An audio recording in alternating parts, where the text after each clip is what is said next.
My name is Mark Boutwell. I'm the CEO of Perfect Gardens. Today we have another great day where we're going to be talking about month 4 of what to expect from a forced economic shutdown. Starla? And please like this video, subscribe, share, and comment below what you think. Thank you very much. Appreciate that. Okay, tip of the day is how to save toilet paper. It's called a handkerchief. Okay, my father used to force me to carry this my entire life, and I have rejected it many times, but I've also many times been very happy that I had it on me. So No. Sage. excuse me, Sage. Sadie. There you go. And I'm very grateful that I have had this on me. So if anyone's out there, remember we were talking about instead of going. So in another video I was talking about instead of going straight down the same option everyone else is doing, use another option. A handkerchief is something that can alleviate this tension on the system, because we're going through a panic right now. We're not going through an actual emergency, but because of the panic we're creating an emergency, and by having a handkerchief it's going to help use less toilet paper, which will create less of a demand on the toilet paper industry and help fix things. River. I just wanted to add on one of the good things about handkerchiefs is that you can reuse them. Yeah. You can reuse handkerchiefs. And I agree with River. Thank you so much. Appreciate that. Thank you for being involved. Remember to encourage children when they want to involve and they want to participate. So many times we want to get our own thoughts out. At that time we have to be a follower and let them be the leader, and so that they can share their thoughts and viewpoints and opinions. So month 4, what to expect. So at the end of month 3 we're dealing with people that are going through what? People. So we're dealing with what type of problems? What 3 major problems? Low supply on food and water and medicine and shelter. Exactly. So the medicine part, what might be happening if people are falling off their meds because of the supply chain issue? They'll maybe kill themselves or try to do suicide, or hurt themselves, or kind of do crazy things. Or hurt other people. Absolutely. This is the time where I'm actually also very concerned hurting one of your family or friends or loved ones, because you're dealing with someone that has a lot of energy. They're an adult. They can inflict harm on other people, and you are also might be going through some level of paranoia or fear or just sheer hunger, withdrawal, fatigue, and you have a weapon, and you hit a climax or a point of no return. You think that you have to do something, or it's a you versus them type mentality. So for month 4 is going to be dealing with people still with this problem. Whether new people are going into the problem because their supply chain has finally run out, or if people are slowly weaning themselves off and they completely go cold turkey, they might be slightly irritated, which might create an argument, which might lead to and escalate to a domestic dispute. And once again, most people are concerned about what people coming in and breaking into the home. They're either going to win the situation and get the upper hand, or you're going to be able to get the upper hand. Either or, at that point, you either were trained properly for the situation, or you get lucky, or they get lucky, or they trained or prepared better for the situation. Although the domestic disputes you might be dealing with on a daily basis, that you can't just react like that because they're family members, those are the ones we have to be prepared for. At this point, people that have been weaning off and have already been going through withdrawals for a week or 2 weeks or 3 weeks, I would highly recommend, if you are an adult, the outsource of getting food and preparing food and water to the kids for this person right now. Remember, involve the children, just like how I'm doing right now. We've created a homeschooling situation, but within the second week, in a very light situation, I'm bringing awareness to the children so that if something worst case scenario happens, they're mentally prepared. It's not so traumatic. They're going to be going through less post-traumatic stress moments later in life because they were mentally prepared for the situation, and it's not going to be so abrupt. And that's what we're trying to do. We're trying, hopefully, worst case scenario doesn't happen, but the best thing we can possibly do is create a safe, healthy environment on a daily basis until things return to normal, or we don't create an unhealthy environment where nothing ever actually ends up happening, but we end up creating psychological damage to our loved ones because of our own emotional state and our own panic. So month 4, outsourcing the small jobs to the kids, cleaning up, cooking. Let's talk about what are some of the things that you think by month 4 the kids could take more responsibility over.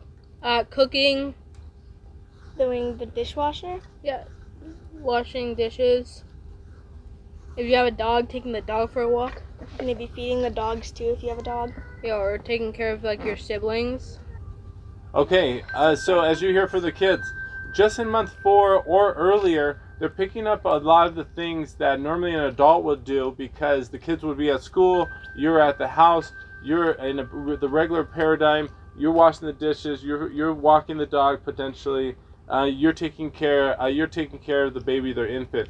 But at this point now, all hands on deck. You got to get the kids on board. They have to have an understanding what's going on. Instead of going to school for 8 hours, you might just have 1 or 2 quick school sessions, okay, where it's very light, it's very simple. You explain something, you help them understand, and the homeschooling might be them just getting more helpful around the house. And as that becomes more efficient, then give them a small reading assignment, or give them a small arithmetic assignment, or maybe in your class you incorporate a little bit of history. But you might not be focused on this huge educational program because, remember... Mike? Yeah. Kids will also, because some schools will be sending out like stuff to do on like the computers, like it's kind of like a school class. It's a class on the computer. Mm-hmm.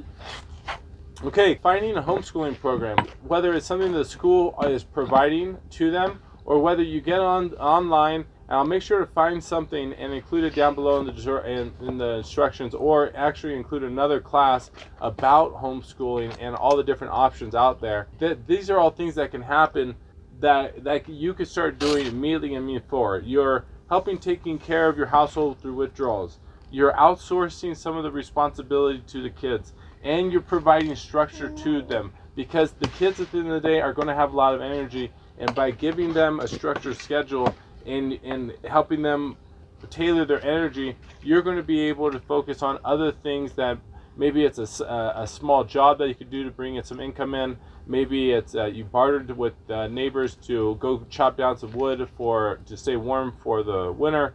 Who knows what you might have to do.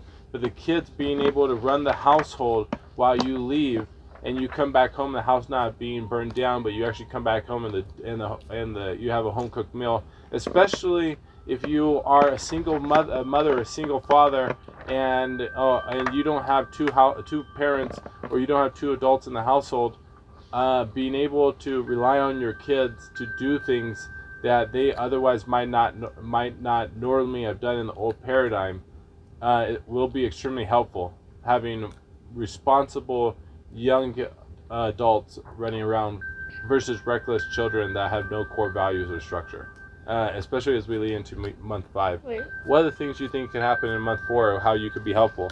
Not like asking a bunch of help of parents, or just if you have like a problem or something, just try to figure it out on your own, or think about the answer before you do that. Okay, so this is another great suggestion that kids, or that you as a parent, in month 3 and month 4, you're training them, you're conditioning them, you're developing them, and in this situation, you're encouraging them to take action in a safe training environment before, who knows, something worst case scenario happens, or a whole nother paradigm gets created in a few months or a year from now, and you just need to be able to rely on them while you have to go do a little bit harder struggle of being the parent. So just like River said, encouraging them to think of a solution, bring you a solution before they ask you for help, so that you are not being distracted from the larger task at hand, being trying to build your own situational awareness around what's happening in your environment, whether you're living in an apartment, a house, a duplex, a complex, or even just a neighborhood, or even larger. You might have a larger area you have to be aware of. All of these situational awarenesses and all these skills, you might have been preparing for it, but now they're in live, so a mistake could escalate a problem into an emergency, or it could escalate a little campfire into a wildfire. And so just understand that whole situation, that the less things that you are worried about and concerned about and you're able to outsource, you'll be able to focus on and give more attention to. River, another thing? So, you know how you have 7 classes? Homeschooling doesn't only have to be those 7 classes. Couldn't it be like more like this? This is kind of like homeschooling, but it's not part of any type of class. 100%. So just like River's saying, we're shifting the mental constructs of what school is. If you are in the wilderness, living in the wilderness, homeschooling might be different. It might be learning how to pick the right herbs so that you can take those to market and barter for something else. Maybe you live in the city. Maybe your responsibility is learning how to garden and plant the garden, and so that's the schooling you're going to have to do. So instead of with excess wealth, we're able to spend a large amount of time learning a lot of different things and broaden our education. Although when we don't have a large amount of resources, we have to become proficient at what we do, because becoming proficient, you're then able to become a much more reliable, disciplined human being, capable of being relied on. Any other suggestions or things? No. Month 4 is about training your inner circle, bringing them to raising their awareness, developing the routine and structure. What's the best thing you could do in month 4 in your internal circle? Help out, learning, outsource, encourage the kids to take more responsibility and be more helpful. And then also, while the kids are taking their energy and bringing it inward, making a safe environment, you're able to take your attention outward and see what's happening. Maybe you end up taking a nap during the day while the kids go and do their routine, because you got a nice solid schedule going, which you're able to then stay awake at night and kind of keep a soft perimeter. I mean, you're not paranoid, you're not looking outside, you're not, and who knows where you live. Maybe you live in East LA and you got to be like that. So it's all dependent upon where you live, but you got to bring your situational awareness up. You got to bring your skills and activate those skills, activate that preparedness, not to a point where you're paranoid every day, but maybe depending upon where you are, you have to be paranoid, because you're not paranoid. It's just what is the situation you're in. And maybe you're someone else that lives out in the middle of nowhere, and you just don't care about anything. Well, maybe you're walking the perimeter a little bit more. You're just looking for small changes. Whatever it is, you're furthering the structure internally in your own household, so you're creating less long-term psychological damage, and you're mentally preparing them for a traumatic change. And at the same time, by doing that, you're able to conserve your energy as an adult, so you're able to protect your perimeter just in case things may happen, because people during this time, there will be falling off their meds. Anyone that didn't watch this video and prepare, they might be falling off their meds, going through withdrawals, and they are going to want their fix. They're going to be hungry. they're going to want a resource, and they might want to get into your perimeter. And they're going to be looking for people that aren't that have a weak perimeter. They're going to look for victims because they themselves at this point are fairly weak and frail themselves, but they're desperate. And desperate, frail people are at times are the most dangerous. I hope this was helpful for month 4 of what to expect and what you can do, whether you're a parent or a child.